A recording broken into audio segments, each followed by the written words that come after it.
Hello, everyone. We are live on Facebook. My name's Lou, and I've been posting a lot out there, and I am honored to have Richard Jones with us from Favor SC, South Carolina, joining us. So I'm going to bring him on, and we're going to have a nice discussion about addiction recovery, treatment, and just the movement that we have to create. So let's just join him in here. There you are, Richard. Hey, Lou. How you doing today? Good, man. How are you? I'm doing pretty good. So waiting for some viewers to jump in. Hopefully we get some here. But like I talked to you earlier in the week when we had a bunch of problems with the system, it's live now. So we got those kinks worked out. That's good. Like I said, you have a lot on your plate, like we talked about. You have Favor SC, you have ePrevention,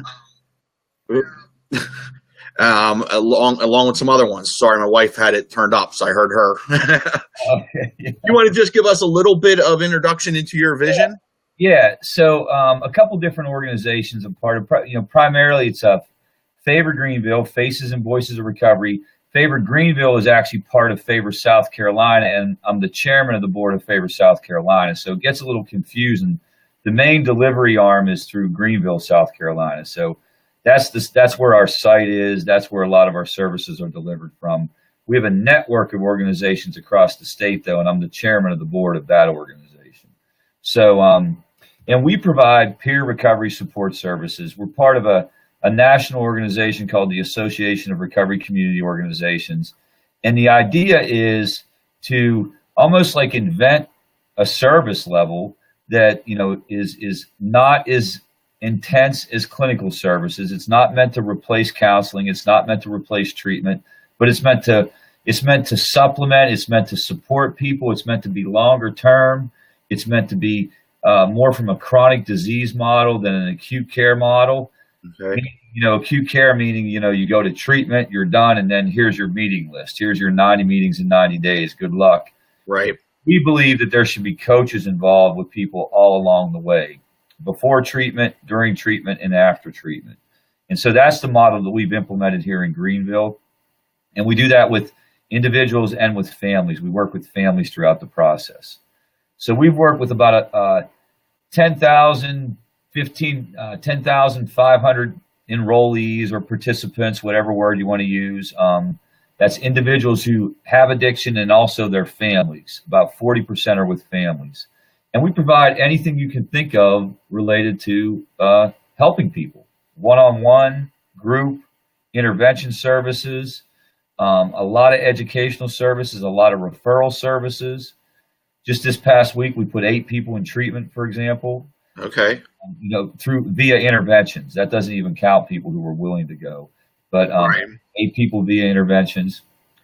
So, and in addition to that, I'm part of this organization. I'm on the executive team for an organization called ePreventions, and that's at ePreventions.com. That is an incredibly unique software package that provides coaches the ability to do online interventions with people. We can send out messages, we can coordinate with the family, and we can use that to reach anybody that's really across the country and help get that. That's really about helping get them into treatment as well. Okay. And then I blog on Recovery Cartel, and I rant and rave on Facebook. I have a private practice. I'm a clinician. I have a master's degree in psychology and MBA in healthcare management, and I have license to do this, license to do that. So just all kinds of stuff related to talking to people and trying to help them stay in the recovery process. Right. And it sounds like, you're very, very busy. I've watched you rant, like you said. Yeah. I've also read your blogs. A lot of what you say just touches me deeply, like we talked about earlier. And, your vision, the coaching afterwards. I think that's so important. I think that's something that's missing, just like you were telling me earlier. No, I tell you, Lou, I'm not exaggerating when I say every day, probably multiple times a day, I hear this story. So-and-so goes off to treatment. They do well in treatment. They follow the rules. They get clean. They get detoxed. And they come home And after about 2 weeks, they stopped going to meetings and they quit doing their IOP program. And the way the system is currently set up, we wait for them to come back to us. And we put them through this rinse and repeat process where we'll put you back in rehab again, and then we'll tell you to do the same damn thing again. I'm outraged at that part of the system. There's got to be something that's put into this process and paid for. And I believe it should be provided by authentic recovering people, not by treatment, to bridge that gap. And it's funny you mention that, because since I've started this, since Amber passed, and I've met a lot of people. I've met some amazing people in recovery, and I've been doing, talking to them. I've been, that's a lot of what I've been trying to do is really just change the stigma associated with it. Yeah. I mean, the people had problems. They ran into problems. Everybody has, and you don't know the background on it. And then you see the change in them. I call it the shine. It was somebody else that gave me that word. And that's what it is. It's just this huge, this passionate shine about recovery and doing more for other people, which helps them in turn. Yeah, absolutely. But what we got to do is we got to remember that, we have that, but we have a vast number of people who are left out. 90% of people with addiction access no help. And we've labeled that group as being in denial and being unwilling. And right. So even the recovery community has this tendency to say, oh, well, they got to get some more pain. They got to hit bottom. And then we got to wrap our mind around how wrong that thinking is. That's an inappropriate response, especially from a healthcare response. It's very inappropriate for our healthcare system. And remember, when we're talking about addiction, the healthcare system is actually treatment centers. It's not hospitals. It should be hospitals, but it's treatment centers. Right. So for treatment centers to approach it from this point of view of people have to hit bottom, we don't really have a responsibility to do outreach. We don't have a responsibility to. Exactly. You name another disease. I want you to name another disease where the fundamental response is we wait till it gets worse before we do anything. That's the equivalent of saying, like, you got cancer, we're going to wait. It's stage 1 now. We're going to wait till it's exactly till we actually help you. No, it's all about prevention. You type of prevention into it. But I just wanted to back up a little bit there. You were just mentioning about waiting for rock bottom. Pennsylvania has right now a bill that's going up, and part of it is to give families the ability to petition a court to force somebody into treatment. Yeah. What do you think about that? I think it's a good idea. I think it's going to be a necessary idea, but I think the treatment centers need to be held accountable. And if they're forcing people into these cookie cutter treatment centers that exist, that quite frankly are marginally effective, right? And all it is a way to give the person 30 days break and give the family 30 days break. The other part of this equation is we have got to hold treatment centers accountable. They got to do a better job of having honest conversations, and it can't be one size fits all services. You got to actually do therapy when a person comes in, and you actually got to work. So I think it's a great idea to give a family a tool. I mean, that may be kind of controversial, and you can get into some ideas around, well, aren't we taking away people's freedom, and aren't we? Right.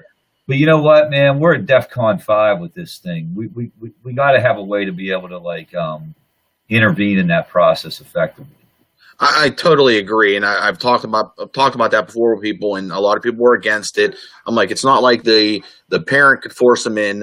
It's a slippery slope. What goes to a court, a judge. So you have to have there's some catches in there to help prevent abuse of the system. One thing I think about on that, I know at least in Pennsylvania, getting a bed is extremely hard. Yeah. And that it sounds like from what you're saying, really the whole system needs an overhaul. Yeah. Getting a bed is extremely hard anywhere. Okay. In South Carolina, it's even more. I mean, at South Carolina, we make Pennsylvania look like they have beds on every other corner. Oh, wow. I mean, it's just there aren't a lot of rehab centers. We go out of the state a lot. I will tell you, South Carolina, there's a strong faith community, and there's a lot of free resources around alternative kind of approaches where we can get a person into like a faith-based program and at least give them a safe place to be. Mm-hmm. But But you're right. There would be a need to increase accessibility for beds without question. And you know what? I see Adrian here, we both know, was just putting on here and just putting it on the screen. He has Ohio has funding for the first 2 months for anyone going to a recovery house. Yeah. I wasn't aware of that. Well, and I think you guys, I think the Northeast probably will lead the pack in this because things are so bad. Like a state like Ohio, you know, there's a phrase when the pain gets great enough, and the pain is getting great enough in some of those states where you're going to see like some interesting things go on. I do believe that. Right. Even here in South Carolina, like we've been approved for some emergency room initiatives that weren't even considered 3 years ago. You know what I mean? Right. So, and that's good. I mean, the politicians, the policymakers, the system is looking around and saying, "Whoa, this isn't working." And I don't think they're saying it enough. And I guess I want to emphasize one thing. One of my overarching concerns is, yes, we got to increase beds, we got to increase access, but we got to change approaches. We got to acknowledge that we are operating on a system that was established in like 1950, 1960, 1970, and it was built for 40-year-old alcoholics. And you're now dealing with 22-year-old heroin addicts.